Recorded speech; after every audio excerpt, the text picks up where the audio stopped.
Hello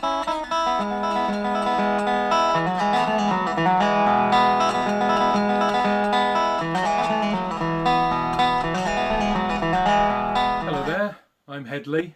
Welcome back to another video if you are indeed coming back, and if this is your first, thank you very much for watching. Now, this is a video I've been meaning to do for quite a while. In fact, I've been collecting kind of records for this for probably the last 2 years. And the problem is with these sorts of videos is you can't possibly get everything. And so if you put off making these videos until you have a specific record or something you're waiting for, you're just never going to make the record because you'll just continue buying stuff. Anyway, that's my caveat. So this is a work in progress. This is kind of where I'm at the moment. And this is a look at UK country roots rock.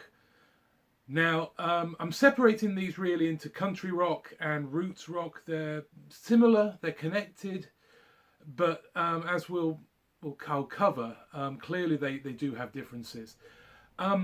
Now, this is very much a kind of a very unremembered period of UK music history. Unremembered, forgotten. That's the word. It's a forgotten part. I say forgotten. There will be things that you clearly know, and there will be things that will be completely new to you, I'm sure. But first of all, I suppose when you're talking about American roots rock country in UK music, has to, I suppose, start really with the Beatles. Now, they were obviously influenced by rockabilly. They came through their skiffle days as the Quarrymen. And of course, that's heavily influenced by American folk and country. So it's no surprise then that they would be have a kind of a rockabilly feel to some of their earlier stuff, because they were clearly fans of Elvis Presley. Probably more notably Carl Perkins, who of course they covered a number of his songs, including Matchbox, on earlier albums. I suppose the earliest stuff that they started to write themselves were on Beatles for Sale. I don't want to spoil the party, and I'm a loser. If you listen to them, have very country-ish licks. So you can listen to that there. Now this one, of course, is probably Help, which has their most overtly country track, and that's Act Naturally, which Ringo sings. Now Act Naturally was a hit by the Bakersfield country musician Buck Owens, which of course Ringo was a huge fan of, so he persuaded the Beatles to do the track, and they do a really good version of it on this album. Also, I've Seen a Face has some very sort of country licks to it. So yeah, so the Beatles, in fact, there's a guy I know who swears that if anyone suggests that anyone like Graham Parsons invented country rock, that they're completely wrong and it's the Beatles. Do you know what? He's got a point, to a point. But they weren't setting themselves up as a country rock group, were they? Anyway, so there, obviously, the Beatles Help with Act Naturally. And of course, Ringo would go on, and as his first, solo album, Buku Blues, is a completely country album, which was cover versions and stuff written specifically for the album. Really nice album. It's probably my favourite of all the solo Beatles albums, but then that's because I'm a country fan. Really nice record. If you fancy listening to country, have a listen to Ringo singing it. He's obviously a big fan, and so it comes across that way. Now, the Beatles weren't the only group in the 60s to be melding country and rock. And this is a group called the Downline Sect. Now, this is their second album. Their first album, and actually subsequent stuff, would be more R&B based. In fact, their first album is more rhythm and blues, in keeping with the Pretty Things or even the early Rolling Stones. But this sounds almost like Bakersfield sound country, twinned with skiffle. I should suppose say what Bakersfield Country is for people who don't know. Bakersfield Country was a Californian branch of country that grew up out of artists like Win Stewart and Buck Owens, who added electric guitars, more driving drums to their music. So in many ways, it took the influences of rockabilly, melded it with country with a little bit of influence from across the border in Mexico as well.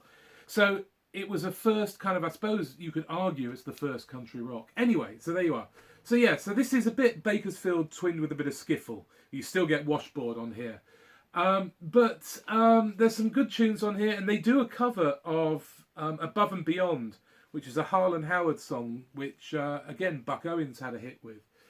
So this was released in 1965, so arguably this is one of the earliest country rock albums actually out there. This predates any of the American country rock. Well, not quite, but it certainly predates the stuff that we would know as country rock. And yeah, they would later, strangely, they were still going in the 90s, and they, well actually, but in the 70s they became part of the pub rock scene, which I will be coming on to in a future part of this video. And yeah, they teamed up in the 90s with Billy Childish and his group The Headcoats, and they released 2 albums under the title of the Headcoaty Set. The Headcoat Set. No, the Headcoaties is another one. Anyway, so yeah, so the Downline Sect, and that's their album, The Country Sect. Nice play on words. Okay, so I picked up this box set. It's called Across the Great Divide, Getting It Together in the Country, 1968 to 1974. It's a 3 CD box set. And what this tries to do is it tries to set out a kind of a genre of music that came out of bands abandoning the sounds of the 60s very much and going to the country. I mean, it uses Traffic as the example that decamped to the country, took a load of music of acoustic instruments with them, and created a new kind of sound. It also includes far more other rootsy rockers, certainly more than Traffic ever were. I mean, I suppose Mr. Fantasy is a rootsy rock tune. But yeah, this is great. If you are interested at all in any of these bands, most of the bands I'll be showing are involved on this. Some aren't, due obviously to contractual reasons. But a really nice lineup of artists trying to kind of set in place what this UK country roots rock was. Okay, the influences were the Byrds, Sweetheart of the Rodeo. When this came out, just before it came out, they toured the UK, and a number of British artists were there to watch them. Notably, people like Richard Thompson from the Flying Burrito Brothers from Fairport Convention. And they were really heavily influenced by the sounds that they were hearing that the Byrds were playing, because for a lot of them it was a unique sound. Yes, they'd heard country music, but it wasn't something that they had ever seen played by young men. And so this came out in 1968, and yeah, really sold nothing. Polarised fans, of course, in America. It was too country for the rock fans, too rock for the country fans. Well, that's not strictly fair. It is actually a very straight-ahead country album. There's only a couple of songs on here that you could argue are anything coming along the lines of country rock. And yeah, so that was probably one of the early influences of the genre.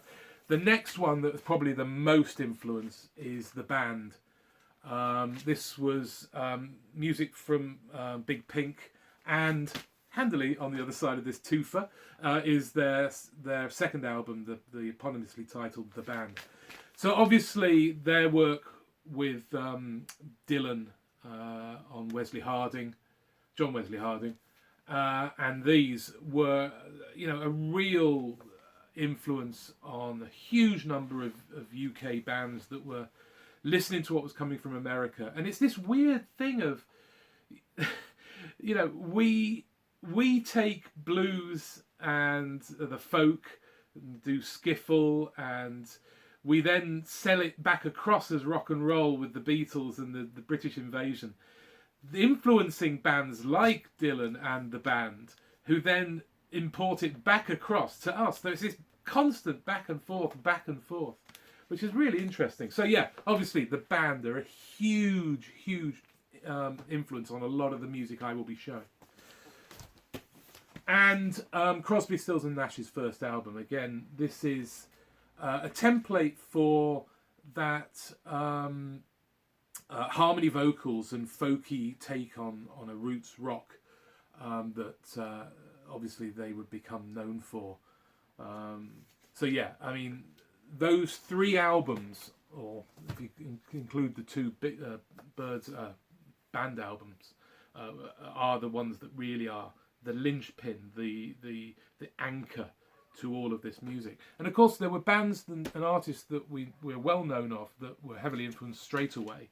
Artists like Rod Stewart, whose first 2 albums, An Old Raincoat Won't Ever Let You Down and Gasoline Alley, which this is a compilation of both of those.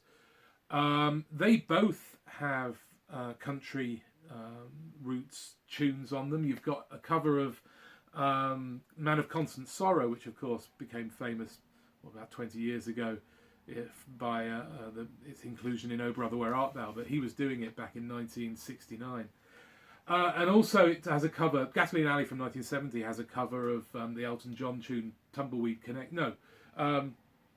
Country Comfort, which is from the album Tumbleweed Connection, which of course is an album I really should have, but I don't like Elton John, I'm sorry. If I ever see it cheap, I might well pick that up for completism's sake. Other bands that would head to the country and produce stuff that you could call country would be Mott the Hoople. This is Wildlife, which, I mean, even if you look at the cover, kind of gives it away. And this has some straight ahead country. I mean, obviously it's twinned with some of their heavy rock that they were doing, but this is before the Bowie era and the glam rock stuff. But yeah, okay. So there are. Oh, and finally, I don't have it on vinyl. Is of course Sticky Fingers by the Rolling Stones. The Rolling Stones would of course do things like Honky Tonk Woman prior to this, but this is probably their most country tinged roots album. It has Wild Crazy Horses. Yeah, they did Crazy Horses. Did not know that. The Osmonds did a cover. Wild Horses, of course, and Dead Flowers are on here, which probably stand out as being the most country sounding. Of course, there's a ridiculous rumour that goes around that Graham Parsons wrote Wild Horses, which is utter horse shit, by the way. I'm sorry. If you're one of the people that believe that, don't take your conspiracies and bugger off. Okay, so into stuff that you might be aware of, and this is McGinnis Flint. This is their self-titled first album from 1970 on Capitol. And this, you can really hear the band in here. They perhaps do a more poppy version, which I suppose helped them get a #1 record, #1 single in When I'm Dead and Gone, which is on this album. But Tom McGinnis was from Manfred Mann. He played bass and guitar. Huey Flint had played with John Mayall on drums. And then you've got Dennis Coulson coming on vocals, and Benny Gallagher and Graham Lyle, who of course would go on to form Gallagher Lyle. Again, another roots-based group that I actually don't own anything by. They did do some more albums, but Gallagher and Lyle left after the second album. And strangely enough, Neil Innes of the Bonzo Dog Doodah Band and connections to the Monty Python team end up playing with them on their third album and live. And their third album, if you haven't heard it, it's called Lo and Behold, and it's a cover. It's an album of covers of Dylan tunes, and yeah, really good. If you haven't heard it, if you like the band, you like Dylan, it's songs from the Basement Tapes. And it's really worth listening to. But yeah, McGinnis Flint, 1970. Okay, this is Bronco. This is Country Home from 1970 on Ireland. And Bronco were again, as I said, I don't really need to keep saying that these are country rock groups. This is a overtly country in places, hard rock in places. even proggy in others. But this is Jess Roden, who was in the Alan Brown set, and Kevin Gammond from a band called Band of Joy, which was an early group that Robert Plant and John Bonham were in. And actually this has got heavy Led Zeppelin connections. Their second album, I don't actually have on vinyl. I've got the CD of that, which is called Ace of Sunlight.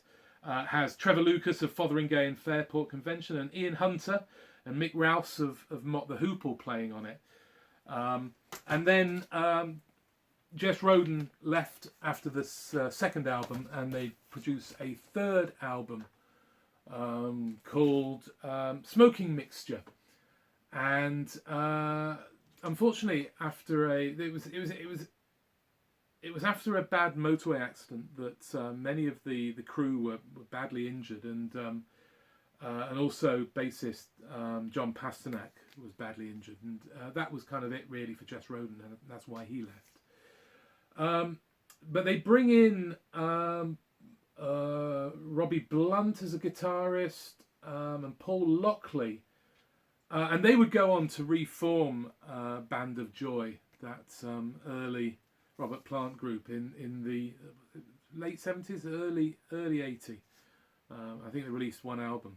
So yeah, so if you're interested in connections with Led Zeppelin, Bronco are for you. Okay, this is Harlan County. This is the only album by this group. They take their name from an album and song by Jim Ford, who was this was from 69. And that's from 1970. And yeah, he was a kind of a country funk kind of stuff, melding country and soul. And that's what you've got on here. You've got cover versions of about 3 of the songs from that album. Harlan County, Dr. Handy's Dandy Candy. No, is that on here? Dr. Candy's Handy... No, it isn't, is it? No, it isn't. Anyway, this is probably notable for a group having a guy called Peter Skellern, who would later go on to be a kind of rather middle-of-the-road singer-songwriter. Had a lot of fame in the late 70s. In fact, this would be re-released with a different cover saying featuring Peter Skellern. And this is an interesting record. It's kind of very orchestrated in the same vein as something like Scott Walker, or even something like Lee Hazelwood. So it has that, but it's got that country funk thing going on as well. So yeah, a really nice album from 1970, Harlan County. Groovy stuff. Okay, one of the big names I think in UK country rock. It's Cochise. This is their first album. Little Bit Rude. Cover that. And yeah, I picked this up when I was on in Birmingham with the VC crowd, which I was really pleased to find. Did 3 albums. This is their first, as I said, and it's really Stewart Brown, who's the singer, who was originally with Elton John, or Reggie Dwight as he was then, in the band called Bluesology. Mick Graben on guitar, who was left here to join Procol Harum. Rick Wills, the bassist, and John Willie Wilson on drums. They then played on David Gilmour. I was corrected by James Griffiths for saying Dave Gilmour. Apparently David Gilmour doesn't like other people calling him Dave Gilmour. Anyway, and this has a guy called BJ Cole on pedal steel guitar, who would perhaps go to be, I suppose, the UK's equivalent of Sneaky Pete Kleinow from the Flying Burrito Brothers, who would end up on lots and lots and lots of country rock records. So yeah, so a really kind of interesting blend of country, roots rock, hard rock and prog really. Their second album, Swallow's Tales, came out the year after in 1971. I haven't got the third album, which is the live album that came out in 72, and that was it really for the band. There's a nice compilation CD you can get of all 3 of their albums, which is really worth picking up if you see it anywhere. It's called Velvet Mountain, after a song. Okay, this is Natchez Trace, a band who are perhaps more straight ahead country, influenced by a lot more country than just the country rock artists. They take their name from an old Native American forest trail which goes from Natchez to Nashville, which is handy.